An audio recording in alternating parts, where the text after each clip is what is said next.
Community, setiap keindahan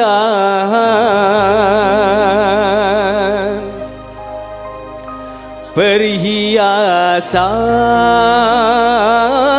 dunia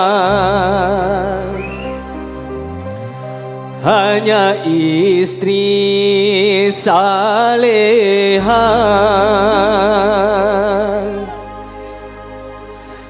perhiasan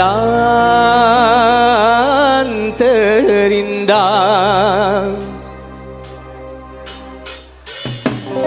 Kita goyang lagi, GBK.